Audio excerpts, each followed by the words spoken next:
কুমিল্লা মুরাদনগর ধর্ষণ কাণ্ডে এখন সরব সারা দেশ। ধর্ষণ ও ভিডিও ধারণ করে সামাজিক যোগাযোগ মাধ্যমে ছড়িয়ে দেয়া 5 আসামি এখন পুলিশের হেফাজতে।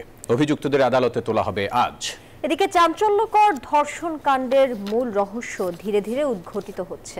নিষিদ্ধ সংগঠন ছাত্রলীগ এই ঘটনার নেপথ্যে রয়েছে বলে জানা গেছে। এইচ.এম. মহিউদ্দিনের পাঠানো তথ্য ও চিত্রে ডেস্ক রিপোর্টে থাকছে বিস্তারিত। কুমিল্লার মুরাদনগরে এক প্রবাসীর স্ত্রীকে ধর্ষণ করে ফজর আলী নামে এক যুবক। পরে ঘরের দরজা ভেঙে ভেতরে ঢুকে ওই নারীর বিবস্ত্র অবস্থায় ভিডিও ধারণ করে স্থানীয় কয়েকজন যুবক। পরে তা ছড়ানো হয় সামাজিক যোগাযোগ মাধ্যমে। ঘটনার পরপরই পুলিশের অভিযানে ধরা পড়েন ধর্ষণের মূল অভিযুক্ত ফজর আলী। ভিডিও ধারণ ও ছড়ানোর 4 জনকেও গ্রেফতার করা হয়। তারা হলেন একই গ্রামের অনিক, সুমন, রমজান ও বাবু। প্রধান অভিযুক্ত মোহাম্মদ ফজর আলীকে ইতিমধ্যে আমরা গ্রেফতার করেছি। ভিকটিমের কিছু ভিডিও ধারণ করে সোশ্যাল মিডিয়ায় ছড়িয়ে দেয় এবং এই কাজ যারা করেছে তাদের 4 জনকে আমরা ইতিমধ্যে গ্রেফতার করেছি। এ ঘটনায় ভুক্তভোগী নারী নিজে বাদী হয়ে মুরাদনগর থানায় একটি ধর্ষণ মামলা দায়ের করেছেন। মামলায় ফজর আলীকে প্রধান আসামি করা হয়। পরে এ ঘটনায় ভুক্তভোগী ওই নারী কারো চাপে নয়, প্রবাসী স্বামীর পরামর্শে মামলা তুলে নিতে চান বলে জানান। না, আমার কিছু প্রেশার দেন, আমি মামলা করছি, আমি আবার উঠাইলাম।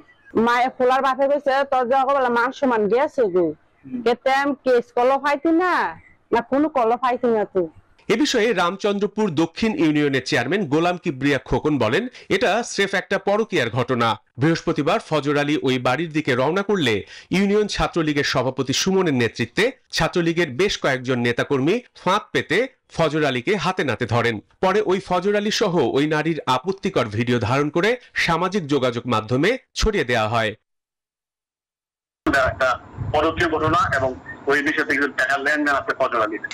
ফজর আলীর কাছে এখানে এই ছাত্রলীগের সুমনের নেতৃত্বে ঠিক করে বিভিন্নভাবে মাইন্ড বছর মেয়ের সিদ্ধান্ত করে একটা বিরু বছর জানি একবার সমাজে মুখ দেওয়ার মতো না, একটা সারা বিশ্ব আমার পিছনে একটা এই ব্যাপারে আমি যারা এই মেয়ের যে নগ্ন ছবি ভিডিও ভাইরাল করতে তাদের দৃশ্য শাস্তি চাই।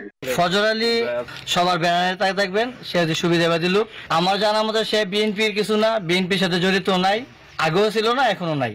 আটককৃতদের একজন রামচন্দ্রপুর দক্ষিণ ইউনিয়ন ছাত্রলীগের সভাপতি মোহাম্মদ আলী সুমন।